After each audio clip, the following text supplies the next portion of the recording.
আজ ডক্টর ইউনূস আনুষ্ঠানিকভাবে দেশ ছাড়ার সময় বিমানবন্দরে গ্রেফতার হয় সেনাবাহিনীর হাতে। আমার বলার কোনো ভাষা নেই, কিভাবে শুরু করব সেটা বুঝতে পারছি না। একটি সাধারণ ল্যাগেজ হাতে, পাশে কেউ নেই। এই দৃশ্যটাই যেন এক কঠিন সত্যর প্রতিচ্ছবি। বিদায়ের মুহূর্ত কখনো কখনো মানুষের জীবনের সবচেয়ে নিঃসঙ্গ দৃশ্য হয়ে ওঠে। 2024 সালের আগস্টে দেশের সবচেয়ে অস্থির সময়টিতে ডক্টর মোহাম্মদ ইউনূস ছাত্র জনতার আহ্বানে দেশে ফিরে এসেছিলেন। কাঁধে তুলে নিয়েছিলেন বিশাল দায়িত্ব। স্বাধীনতা বিরোধী চক্র ক্ষমতায় এসেই মুক্তিযুদ্ধ ও স্বাধীনতার চেতনা বিনষ্ট করতে এবং বঙ্গবন্ধুর নীতি ও ধারাবাহিক চক্রান্তে মেতে ওঠে। মুক্তিযুদ্ধ ও স্বাধীনতার ইতিহাসকে বিকৃত করা ভিন্ন পদক্ষেপ গ্রহণ করে। ডক্টর মোহাম্মদ ইউনূসের বিরুদ্ধে রাষ্ট্রদ্রোহের অভিযোগ এনে মামলা করার ঘোষণা দিয়েছেন বাংলাদেশ মুসলিম লীগের সভাপতি ও সুপ্রিম কোর্টের সিনিয়র আইনজীবী মহসিন রশিদ।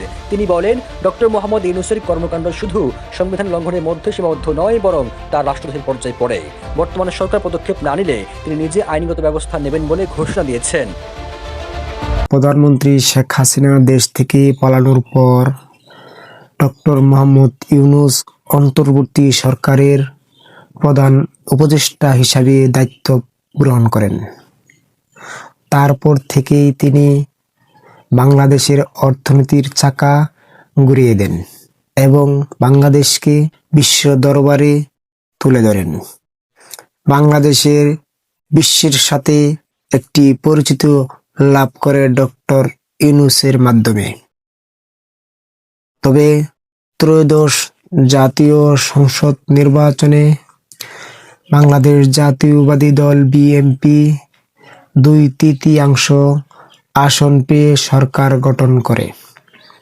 তারপর থেকেই ডক্টর ইউনূসের বিরুদ্ধে আসে নানান অভিযোগ। সোশ্যাল মিডিয়ায় আসে নানান আলোচনা এবং সমালোচনা। তিনি লক্ষ কোটি টাকা লুটপাট করে বিদেশে প্রচার করেছে। প্রিয় দর্শক, আপনাদের কি মতামত জানিয়ে যাবেন আমাদের ভিডিওর কমেন্ট বক্সে। কিছু আলোচনা আমাদের ভিডিওর শুরুতেই দেখেছেন। প্রিয় দর্শক, কোনো ভিডিওটি সামনে আসছে, চলুন ভিডিওতে একটি লাইক দিয়ে ধারাবাহিকভাবে সম্পূর্ণ ভিডিওটি দেখে আসি। ধন্যবাদ সবাইকে। গ্রামীণ ব্যাংকের শ্রমিক কল্যাণ পরিষদের 25 কোটি টাকা আত্মসাতের অভিযোগে দুদকের দায়ের করা মামলায় নিম্ন আদালতে হাজির হয়েছেন ডক্টর মোহাম্মদ ইউনূস। আমার বলার কোনো ভাষা নেই, কিভাবে শুরু করব সেটা বুঝতে পারছি না। একটি সাধারণ ল্যাগেজ হাতে, পাশে কেউ নেই। এই দৃশ্যটাই যেন এক কঠিন সত্যর প্রতিচ্ছবি। বিদায়ের মুহূর্ত কখনো কখনো মানুষের জীবনের সবচেয়ে নিঃসঙ্গ দৃশ্য হয়ে ওঠে। 2024 সালের আগস্টে দেশের সবচেয়ে অস্থির সময়টিতে ডক্টর মোহাম্মদ ইউনূস ছাত্র জনতার আহ্বানে দেশে ফিরে এসেছিলেন। কাঁধে তুলে নিয়েছিলেন বিশাল দায়িত্ব। লাখো মানুষ রাস্তায় নেমে তাকে স্বাগত জানিয়েছিল। ফুলের মালা, স্লোগান, আশার উচ্ছ্বাসে মুখর ছিল চারপাশ। কেউ কেউ অনুরোধ করছিলেন তিনি যেন বহু বছর দায়িত্বে থাকেন। কিন্তু তিনি প্রতিশ্রুতি দিয়েছিলেন তিনি এসেছেন সেতুবন্ধন গড়তে, ক্ষমতা আঁকড়ে ধরতে নয়। 18 মাস পর 2026 সালের ফেব্রুয়ারিতে নির্বাচন সম্পন্ন হলো সফলভাবে। শান্তিপূর্ণভাবে ক্ষমতা হস্তান্তর হলো। দেশ ধীরে ধীরে স্থিতিশীল ফিরতে শুরু করলো। অর্থনীতির চাকা আবার ঘুরতে শুরু করলো। তারপর এলো বিদায়ের সময়। সেই দৃশ্য, তিনি নিজের লাগেজ নিজেই টেনে নিয়ে যাচ্ছে। চারপাশে নেই কোনো ভিড়, নেই নিরাপত্তার বলয়, নেই সহযোগীদের ভিড়, নেই কেউ হাত বাড়িয়ে বলছে স্যার আমি ধরছি। সোশ্যাল মিডিয়ায় মুহূর্তেই ভাইরাল হয়ে যায়।